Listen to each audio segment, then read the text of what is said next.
Tracker 9 weather with Chief Meteorologist Dylan Robichaud. Here we go. Every day we're looking at ample rain opportunities, so hopefully you capitalize on the dry weather today because, well, things are going to be taking a deep dive towards wet weather as we go into the next week or so.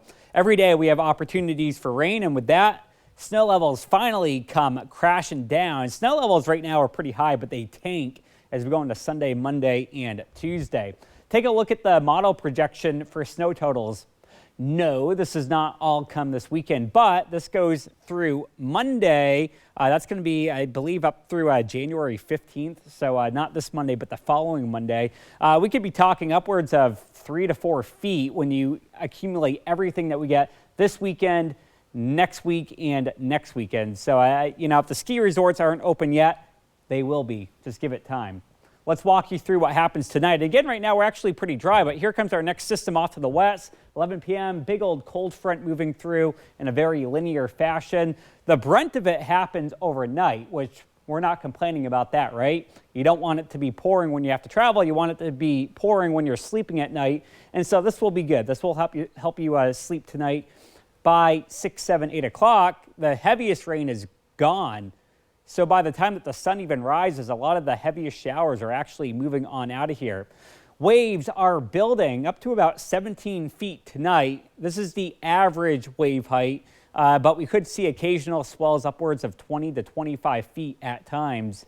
Also, the wind will be blustery along the coast. Tonight, I think gusting upwards of 40, maybe 45 miles per hour. So you definitely don't want your trash can to end up down the street. That's not a good time. Tonight, though, we drop down to the 40s, so it will be a chilly night tonight. And then tomorrow, we're waking up. Temperatures will be mostly in the middle end of the 40s. And then as we head into next week, it's a totally different discussion. So far this December, things have been so mild because our jet stream has been so far up to the north. It has been a very typical El Nino pattern. However, some of our forecast models are indicating a change late next week going into the weekend. Let me explain. Here's a look at your jet stream. And what we're looking at here is a very strong high pressure building up near Alaska. And so what that does is that sends the jet stream much further down to the south. And so we could be looking at some cold Canadian, possibly some Arctic air kind of backfilling into parts of Oregon going into next week. Now, there's a lot of details to still be ironed out with this. It is very hard to get Arctic air west of the Cascades into the South Willamette Valley, but if it does, it could raise questions with low elevation snow potential going into next weekend and beyond.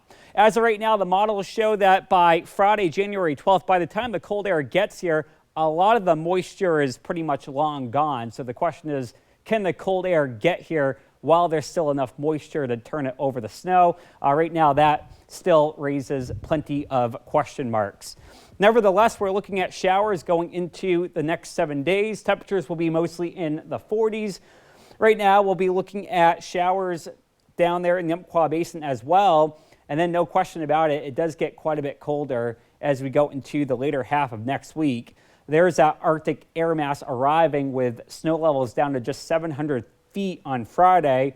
And then in the valley, we're looking at the possibility of some rain and snow mixing in. All right, things are looking